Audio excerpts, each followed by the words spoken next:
You ever tell a story from your childhood that you think is completely normal, and you get like halfway through the story, and just by that person's response, you go, oh, is this not normal? All right, so this will be one. I know, now you know.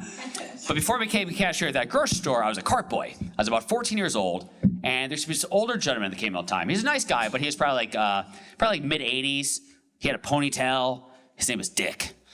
Because why wouldn't it be? But that was his name. And Dick had a thing, he would take all the younger cart boys to Buffalo Sabres games, which are a hockey team if you don't know. And not like together, like individually, all right?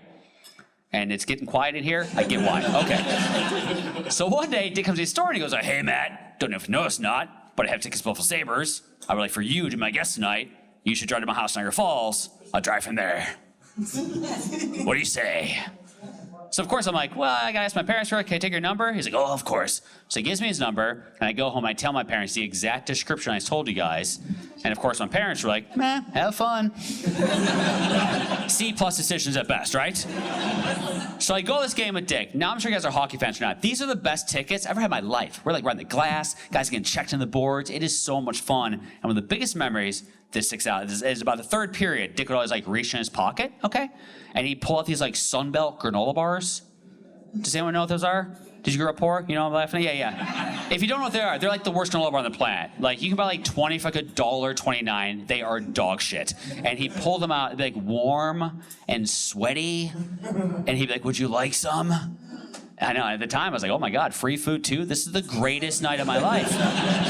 And so I just sit there and just eat these warm, sweaty granola bars. And here it goes again. You guys are like, please don't do this. This isn't therapy. Save that for your Monday morning session. But I'm telling you guys, as a group right now, just to breathe, relax. You know why? Because nothing happened. Are you sure?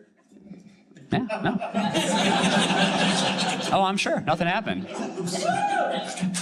I just think it's important for you to hear these stories as well. That's all. Because, right, you don't hear these stories that often, do you? But they're out there. They're out there. Sometimes an old man takes you to Sabres games, feeds you granola bars, and then just leaves you alone, you know? Now, here's the thing. Did he molest someone else? Probably. Wasn't this guy. That's all I give a shit about, right? Guess what, you guys? He took me to 10 more Sabres games after that, by the way. 10. I did the math one day, how much money he spent on me. 10, like $7,000. Yeah, I see your faces right now. Even I was like, by game 10, even I was like, hey man, like, do you want to touch it or something? I feel weird. I don't know. What do I do? All I do is take and take. Have a tug. That's what you gotta do, man. Oh my gosh, you guys ever watch like a video from a long time ago and you have a certain response to that video and you see it again years later and you read the comments, you go, did I have the wrong response to that video? One of my favorite videos of all time, you might remember this, happened in Cleveland, Ohio. There's this bus driver, and he is like probably in like his late 70s. And there's this woman, and she's like verbally assaulting him. And at one point, she spit on his face, right? And he goes, you're going to jail now. And he uppercut her and then threw her off the bus. All right, some people are laughing. You're my people. Yeah. You work in customer service, right? That's how that goes right there, right? I'm on your side. I thought it was the funniest video of all time. I watched it for 8 months straight. I watched all the remix videos. I loved it. And then I forgot about it. And then about a month ago, it showed up my algorithm again. And for, like I said, the first time I read the comments, and people were divided.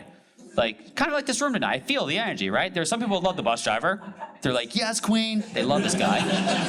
And there's other people like, no matter what the situation, you can never hit a woman. I was like, oh, that's also true. So I was divided. I go, whose side am I on? And at the end of the day, all right, I'm still on the bus driver's side because right before he hit her, he's like, you're going to jail now. And I just love a good catchphrase, you guys. I love a catchphrase. Love a catchphrase. So, in public service, this is takeaway from my show tonight. If you're about to hit someone, it's not kosher, just yell a catchphrase, right? Just like, these bananas are ripe, and just go for it, right? People are like, he just hit that kid, but that was a fun catchphrase. I enjoyed that. Maybe I'm mental, I don't know. I got booed about this bit about 3 months ago in Florida. So Texas, don't ruin it. This is probably my fault too. I probably said it the wrong way. So I'm not a very religious person, okay? But I'm also not against faith. Does that make sense? I find organized religion to have a few flaws. Nice way to put it. Here's one. My dad got denied baptism 5 years ago. Yeah, exactly. Did you know that was a thing? Yeah. Because I just thought you just show up, you go, I want to be baptized. And the church is like, we can use your money, get in here. Like, I thought that's how it worked. But my mom was going to this Baptist church for a while. My dad's a very simple guy. So she told him, she goes, you should become a Baptist as well. And my dad goes, okay. He thought that was it. But at this church, he had like a 3-week training course. So he went for a class 1 hour a week. And it was just people, they're just people, not even the higher ups. Which I don't think they call them higher ups as I say that out loud, but you get my point. So the last class my dad went for 3 people who belonged to the church. They asked him a bunch of questions. And the last question they asked him, they go, sir, when you die, do you think you'll go to heaven? And my dad goes, oh, I hope so. And they go, whoa, you fucking failed. They didn't say fuck, but you get my point, right? They told my father, that is the wrong answer, you need to retake the course. No, it's not. That is not the wrong answer. No one knows for sure. And if you ever saw someone go up to someone and go, when you die, do you think you go to heaven? And that person went, yes, I will. You wouldn't be like, I hope you don't. I hate you. I hate your confidence, right? And plus, those people spoke for God. That's what bothers me the most about organized religion. People love to speak for God. The Bible contradicts everything you say anyway. When I lived in Niagara Falls, New York, I lived in a Planned Parenthood clinic. I saw pro-lifers out there every day speaking for God. There was like, God is pro-life. God is pro-life. I just want to be like, really? At that time when he wiped out the entire planet? Except for like Noah and maybe a few hundred animals? You're just telling me that there are 0 pregos on Earth that day? That's what we're going with right there? 0? Not even at least 1? Like on our way to the county store, like I ate bread and plums because I'm eating for 2. What is that? A wave? Oh! Like I'm pretty sure there's a couple pregos. That's all I'm saying. I'm glad you guys, good for you on that one. You're probably asking yourself, how'd that do in Jacksonville 3 months ago? Not well, you guys. Who would have thought in that swing state, okay? I tell you this first part of the story to tell you the second part of the story. My mom does community theater on the side, and we try to support everything that she's in. So about 2 years ago, I'm driving home to Buffalo. We're on the phone. My mom goes, oh, I'm in this play this weekend. Can you and your father come? I go, oh, absolutely. What's it about? She goes, oh, Matthew, I would just love if the 2 of you came. Now, you're all smarter than I am at this point. I thought she didn't have a speaking role. That's what I thought. I thought she was embarrassed. So we go to this play. I'll never forget. It's 11:30 a.m. on a Sunday, which, if any, that's the best time to see community theater, all right? There's no understudies on the 11:30 a.m. Sunday show, right? And the play was called Heaven's Gates, Hell's Flames.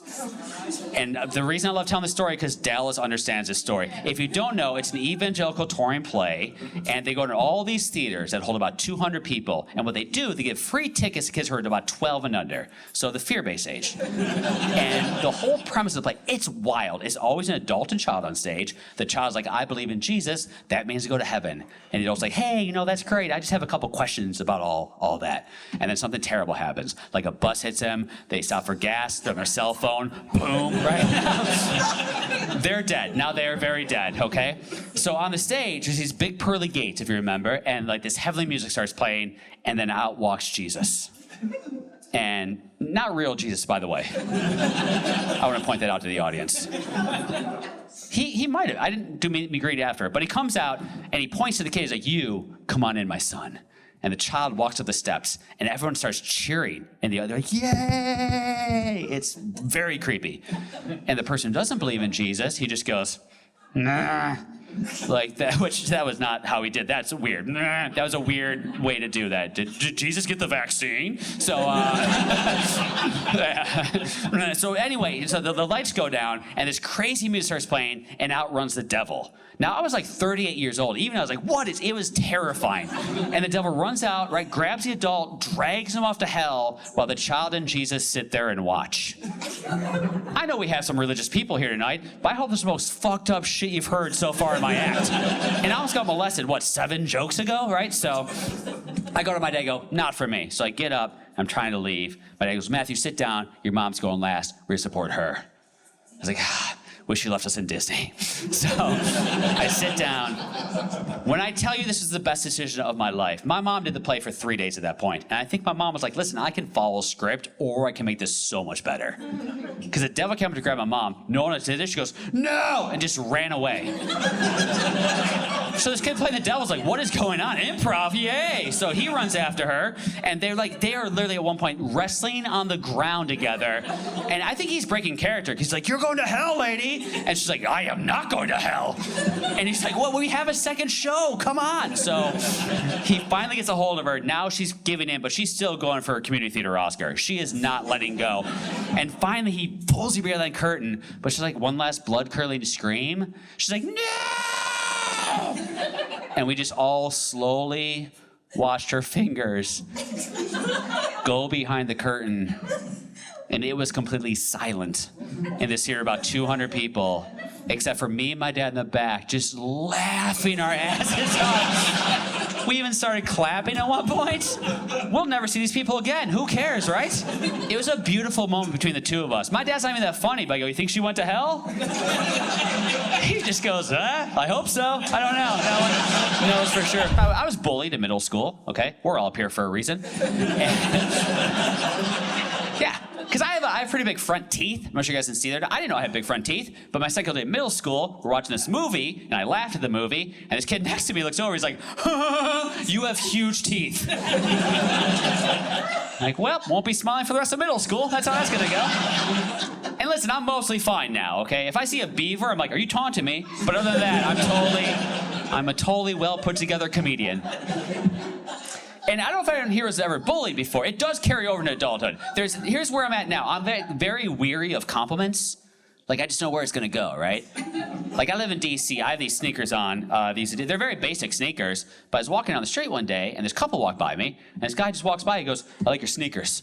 And of course, my mind was like, oh, here we go. Because I thought I'd be like, where'd you get them from? The Goodwill! And just go high-five strangers. Like, that's what I thought was going to happen. And he didn't do that at all. He just kept walking. I was like, oh, that was really nice. And I've worn them for a month straight. I felt euphoria for a month straight, which doesn't seem normal. But then I did some research on this. This is absolutely true. I don't know if you guys know this or not, but when guys get compliments, it's so rare that it can last a day, week, or even months. That's what they say. So on top of doing comedy night, I'm just gonna give out random compliments to guys in the audience. So get ready. Look at you, Texas. You're like, please don't do that. Right? Yeah. Yeah. Like you, sir. I feel very safe with you in the room right now. Yeah, look at you. You're flushing a little, but I mean it. I mean it. Yeah, because I just want people to feel joy. I think joy is so important. But you ever had someone take joy away from you? Ugh, what a nightmare. I had a Lunchable about a week ago. Yeah, a Lunchable. It was a turkey and cheese. It was delicious. They were 4 for $5 at Safeway, or free if you use self-checkout. And all right, my people in this room tonight. All right, good for you. I told my friend about it. I go, I had a turkey and cheese Lunchable today.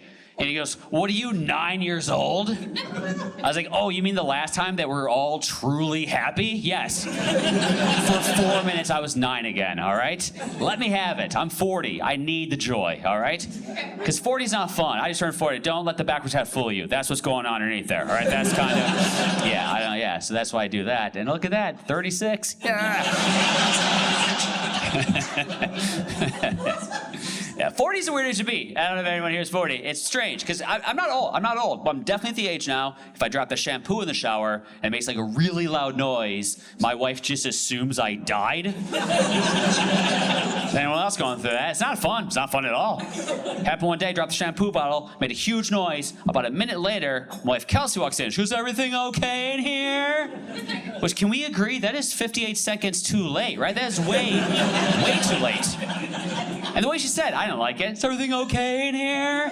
That sounds a lot like, are my dreams coming true? She's like, why are you wearing sneakers in the shower? I'm like, leave it alone. I got a compliment 3 weeks ago, and I feel great, all right? So we don't have any kids yet. How many people have kids in the room tonight? We got some, yeah, raising the hand. Look at that energy, yeah.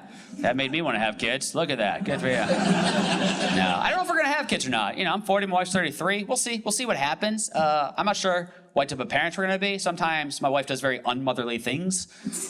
And in my head I go, that might not be good, you know? Like, I'll tell you one right now. She likes to tell me like really sad stories late at night. Like, it just won't affect my sleep cycle. Some people are laughing a little bit too hard over there. You've gone through it before? Yeah. I'm gonna tell you a story she told me recently. It will not be funny. If it's funny, see a therapist, you have a very serious problem.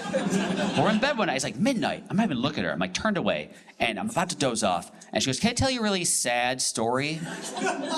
And I go, not tonight, maybe in the morning. And then she laughed and told me anyway. I go, oh, that's rhetorical. Just tell me the story next time, right? Once again, I'm sorry to do this to all of you, but I had to hear it. Now you have to hear it. She goes, I read this article today that this woman brought her bulldog into PetSmart to get a bath. Yes, as they're raising the platform, something snapped. It fell on top of the bulldog. It didn't make it. And then she goes, all right, good night. And just went to bed, everyone.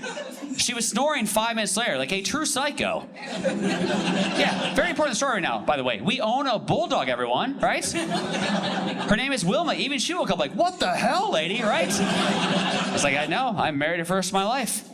She could be a mother one day. Is that a good idea? Because I don't have some like 4-year-olds like, Mommy, tell me a bedtime story. And it's like, meh, you're not gonna like it, but all right, let's do it. Once upon a time, in a little town called Chernobyl. It's like, okay, that's good. Plus, we follow the science. We're not sure what type of kid we're gonna have. It's very scary, you know? Like her family has a history of depression, anxiety. My family, depression, anxiety. My grandmother's bipolar. She's manic depressant. She is in a psych ward for like 20 years of her life. Yet my mom still has the audacity to go, when are you guys gonna give me grandkids? I'm like, I don't think that's gonna be a happy baby, Mom, right? Like for real, I think my kid's first word will probably be like, ugh. Like that'd be fun, right? People are like, why is your 4-year-old smoking? I go, he just heard a weird bedtime story. Leave him alone, all right? That's... Yeah, no kids. If I do have kids, I'm not gonna spend money on them. That seems wild. Like food and clothing, of course. Might have CPS called on me. But like vacations, that seems insane, right? Like, because I travel all the time. I see these miserable parents in airports every single Sunday. And I have empathy for them, you know? Like my parents could afford 1 vacation a year, and I appreciate it for them now, but my biggest memory that sticks out, I was about 10 years old, went to Disneyland. Very expensive trip, as you all know. So of course, the first thing we do, we get there at 7 in the morning, we stay at 10 o'clock at night. Yeah, because my dad's, we're making all the money from this land, right? So we're leaving Disneyland, we're stuck in traffic on Disneyland Way, and my mom and dad, for probably the 10th time of the trip, goes, Tom, do not forget, at the next light, you take a right. Next light, you take a right. What's my father do? Right through that light, right? Yeah, do you feel the tension in this room right now? My mom snapped in a way I've never heard her snap to this day. She basically screamed like, Tom, what I say? You had to take that right. And to my father's credit, he very calmly pulled her to the side of the road, put the car in park, got out, and just started walking the fuck away, right? Just started angry dad walking down Disneyland Way, everyone. Yeah, the happiest place on earth. The happiest place on earth. Not for the Bergmans that day. Not for the Bergmans. My mom got in the car, drove at like a mile an hour, going, come on, Tom, get back in the car. Tom, they're looking at us. Get back in the car. He's like, Elaine, I will meet you back at the hotel. Right? Even Ted's like, he's not coming back, Mom. That's it right there. Oh, boy. You broke that poor man. Look at him. He's already going the wrong way. The hotel's back that way, right? I remember that vividly. He probably got me a Mickey balloon that day, too. I don't remember. You know, I do remember him running the fuck away from us. That's in the brain until the day I die, all right? So we have parents in here. Spend it on yourselves. That's what I'm trying to say. And they're still together. Don't worry. Happy endings to most of my stories. Bulldog story, not great. But other stories, happy endings, all right? They've been married for 40 years, my parents. Incredible. The problem is I'm an only child. My mom thinks I'm a girlfriend now. She'll just like tell me things about the relationship. I was like, meh, let's not do this part, you know? We were on the phone one day. She goes, you know what, Matthew, your father and I, sometimes I just think we were better parents than we were as a couple. I was like, difficult to hear because they were terrible parents. All right, your son chose comedy for a living. Don't think that's an A+. They tried. It's the most credit I can give my parents. They tried. You're gonna make mistakes. If we have only children here, you know what I'm talking about. Like, my parents were good. I tell them this all the time. I go, you guys were A+ parents, you made C+ decisions. That's all you can hope for, you know? I tell you two right now, when I was a kid, I loved going to concerts, loved concerts. My mom didn't follow trends at all. So what she would do, she let me go to a concert based on the name of the band, which is like a terrible idea. Like, I grew up loving the Bare Naked Ladies. Do you guys know who they are? Very popular group by Canada. My mom heard the name the first time. She's like, absolutely not, Matthew. That's that filth, that garbage. This Marilyn Manson, sounds like a sweet girl, though. Sitting around there. Is she a Christian singer? I was like, more or less, give or take. Sometimes I think I need to get on pills. I definitely feel it's time. My brain will run wild with, like, just paranoia, you know? Like, So like I said, I've been married for 9 years. Here's a paranoia that I have a lot. My wife, whenever she goes up people from work, my only I don't want to say rule, that's weird, but my only, I ask her, I go, just text me, let me know you got home, safe. A lot of couples have that thing. 99.9% of the time she remembers, but the 0.01% that she forgets, it's insane. The last time it happened, I'm gonna tell you exactly what happened. It was at midnight, she's texting me, leaving soon, cool, let me know when you get home. It's 1 o'clock now. Now it's 1:30. Now it's 2 a.m. in the morning. I don't hear from her. She's not texting me. So of course my brain's like, oh my God, she's probably walking back from the metro and just some murderer just started murdering her. Now she's murdered.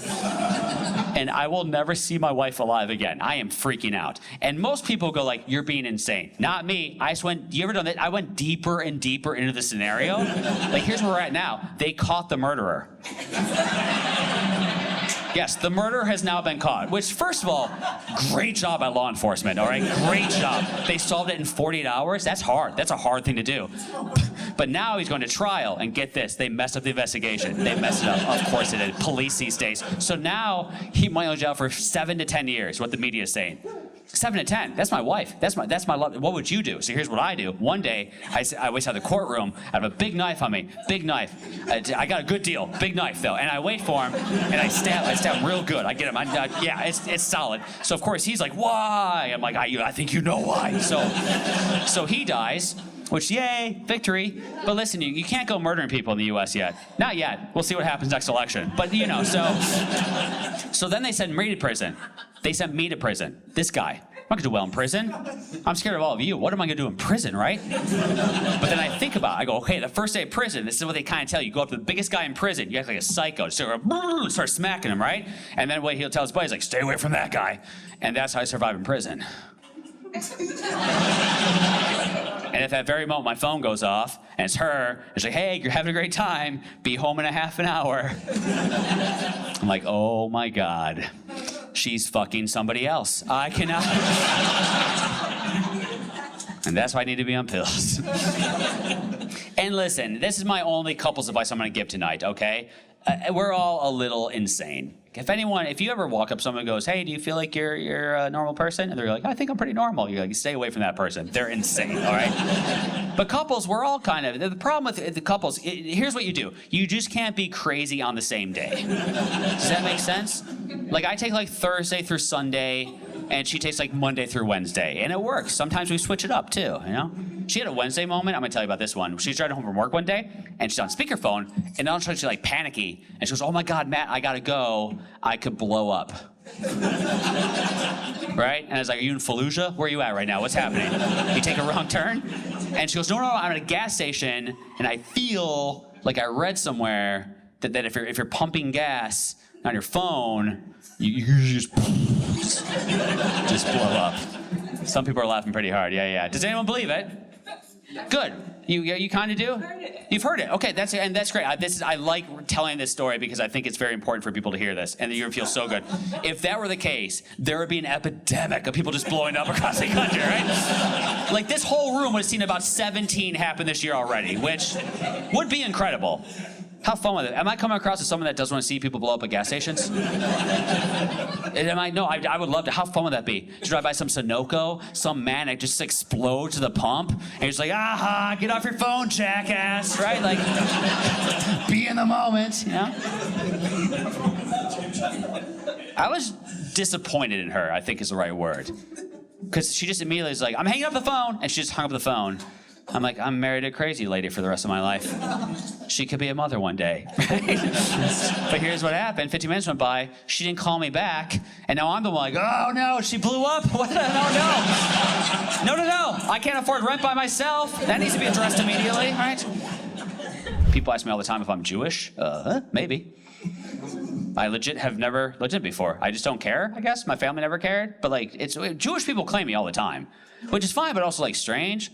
Like, I have a buddy back home in Buffalo. He's a Jewish guy. He's like, Bergman, come on, man, you're definitely Jewish. I was like, well, that's possible. He's like, you should do a 23andMe. I was like, I'm not gonna pay for that. He's like, nah, there's your answer. Oh, that's... Oh, I didn't like that at all. That felt very offensive, right? As a maybe Jewish person, I think I'm offended by that, right? But then again, I don't know. And then he gets more offensive. He's like, what about your dad, man? Dad's a cheap guy. Offensive, but true. He is cheap. My dad, he's lower, we're Buffalo. We're like lower middle class people. My dad loves a good deal. I'm sure your parents are the same way. My parents moved to Florida 5 years ago, as parents do. And my dad's birthday was a few months ago. He had a coupon in the mail for this place called Culver's. Do you guys have them here? Yeah. So his coupon was for one free ice cream sundae. So he called me one day. He's so proud of himself. Went to Culver's, and to the kid behind the counter, he goes, I have this free ice cream sundae coupon. And the kid behind the counter goes, all right.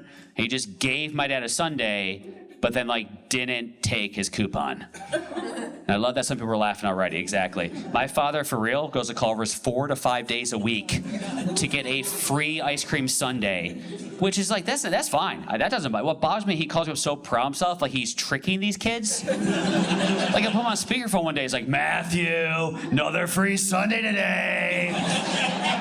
I'm like, yeah, Dad, that kid is 16? He doesn't give a shit about his job, right? Isn't that all that's going on there? You were 16. You didn't care about your job at 16, did you? I didn't. I worked at a grocery store when I was 16 as a cashier. They didn't pay me enough. So if someone came through with a fruit or vegetable that wasn't on my first page, guess what? It was a banana. That's what that was, right? I'm like, what do you got there? Kumquats? 4011. Boom, look at that. All right, left side of the room seals from the self-checkout. That's what that means right there, yeah. Good for you, good for you. I'm trying to be a better person. I think it's all important. I think I've seen the audience tonight. Everyone seems like a nice, and my problem is when I try to be extra nice, I feel like people take advantage of me, and then I get mad. And I don't want to be that person either. We have a pretty homeless population in DC, as you're all well aware, and I try to help when I can. But I was going to this pizza shop one day, there's this homeless guy outside, and he goes, hey man, I need money for the bus. Do you have $10 or $20 on you? I was like, oh my God, are you trying to buy the bus? What's happening right now, right? That is a lot of money. And here's the thing, I did, but I go, something feels off about that. I go, listen man, I don't, but I'm about to get a slice of pizza. I'll get you a slice of pizza too. Is that cool? And he goes, fine. I'm like, I guess that's one way to say thank you? All right, so I'm already feeling a little annoyed. I don't think he's appreciating me for how humble and generous I'm being, right? So I walk in, and I go, let me get one slice of pepperoni, and then where this guy would like. And he walks up so confidently. He goes, let me get 3 slices of meat lovers. I didn't say 3. But now I'm in a pickle, because I can't be yelled the homeless guy. He was like, no, I said 1 slice of pizza. You can't be that guy either. So I paid for his pizza. It cost me $16.75. That man taught me a lesson. He's like, just give me $10 for the bus, you could save $6.75. I'm like, oh, you're an economics professor. That's who you are. I gotta stick up for myself more too. Sometimes I know I'm supposed to stand up for myself, and I apologize. Like I stayed at this hotel recently. Won't you see the name of the hotel? Normally a good hotel chain. But I check in my room, it's like midnight, and I look at my comforter, and I was like, what is it? There's 2 dead cockroaches on my comforter. Exactly. I gotta say something. So I'm the front desk dude, and I immediately go, hey man, I'm really sorry. I apologize. That's how I started the conversation. I said, I'm sorry. I put the cockroaches there, right? And I go, hey man, I'm really sorry, but I just found 2 dead cockroaches on my comforter. And he goes, oh, no, sir. Those are stink bugs. I was like, are we not debating that there's insects in my room anymore? You're going after my inability to identify which things that is? That would have been funny if I did say that. That's comedy. But you know what I did say? I go, no, I just went back to my fucking room. I was like, all right, guess I have roommates now. Wait, do they get the hotel points? I still want those. They don't get I paid for the room.